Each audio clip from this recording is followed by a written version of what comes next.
बिहार के औरंगाबाद से लोहार जाति के लोगों ने केंद्र की नरेंद्र मोदी सरकार को अल्टीमेटम दिया। साफ तौर पर कहा है कि 2024 के लोकसभा चुनाव के पहले लोहार जाति को अनुसूचित जनजाति का दर्जा नहीं मिला तो चुनाव में बीजेपी और उसके सहयोगी दलों को बिहार में 40 लाख लोहारों का वोटर नहीं मिलेगा।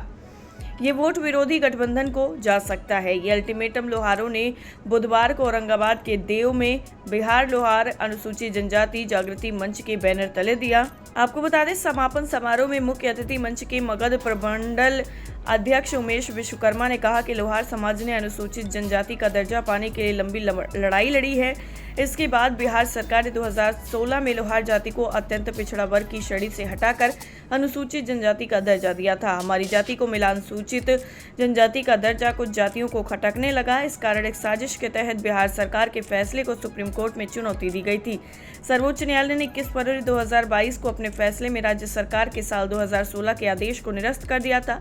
कोर्ट के आदेश के आलोक में बिहार सरकार ने 21 अप्रैल 2022 को आदेश जारी कर लोहार जाति से अनुसूचित जनजाति का दर्जा वापस ले लिया। इसके बाद से लोहार जाति को दूसरी पिछड़ी जातियों की तरह एनेक्स्चर 1 में शामिल कर लेने से अब लोहार जाति को अन्य पिछड़े वर्ग के तहत आने वाली अन्य जातियों की तरह ही सुविधाएं दी जा रही हैं। उन्होंने कहा कि 1950, 1958 और 1976 में लोहार जाति को अनुसूचित जनजाति की सूची में शामिल किया गया था। देश के प्रथम राष्ट्रपति डॉक्टर राजेंद्र प्रसाद ने भी इसकी अनुशंसा की थी। इन सबके बावजूद संघर्षों के बल पर जब लोहार जाति को अनुसूचित जनजाति का दर्जा मिला तो इसे एक साजिश के तहत छीन लिया गया। कहा कि लोहार जाति आदिकाल से जंगलों में निवास करती रही है। ये जाति अपना भरण पोषण लोहे का औजार बनाकर करती है। इस जाति का जीवन यापन और रहन सहन का स्तर अनुसूचित जनजाति के लोगों के समान है। इस नाते अनुसूचित जाति का दर्जा हमारा हक और अधिकार है।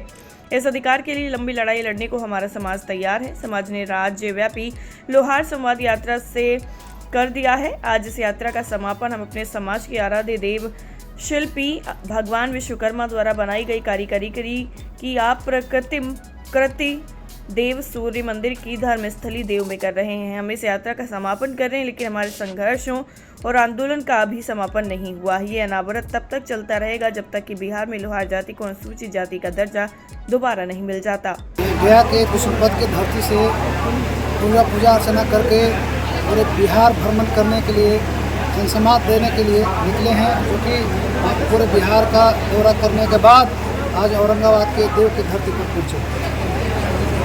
इसके पीछे कारण क्या है? आखिर लोहार समाज को एकता क्यों करते चल रहे हैं? एकता इसलिए किया जा रहा है कि सरकार न बिहार सरकार सुन रही है न केंद्र सरकार सुन रही है। एसटी का दर्जा जो पहले हमारा दिया हुआ था उसको छीन लिया गया है। उसको वापस करने के लिए हम लोग जो है इसे कार्यक्रम कर रहे हैं और गांधी मैदान में तैयारी है कि नवंबर दिसंबर इस महीना में तैयारी करके पूरे जनसमाज निकालेंगे और एकजुट होकर के बिहार सरकार और केंद्र सरकार को दिखाएंगे।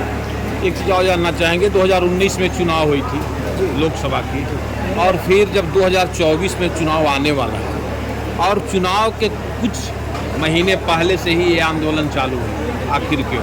आखिर इसलिए चालू है कि अगर सरकार 2024 के चुनाव के पहले अगर एसटी का दर्जा अगर नहीं देते हैं तो पूरे बिहार के जितना भी लोहार है 40 लाख वोटिंग का कैपेसिटी है लोहार का, हम वोट नहीं देंगे सरकार को। आखिर किसको देंगे?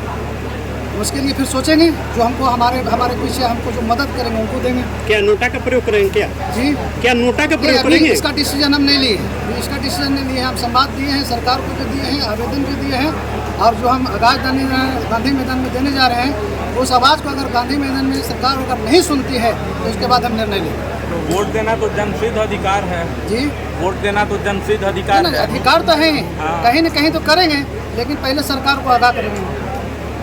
अगर सरकार मान जाती है तो आप तैयार? जी, सरकार अगर मान जाती है तो एक मुश्त वोट सरकार के पक्ष में देंगे।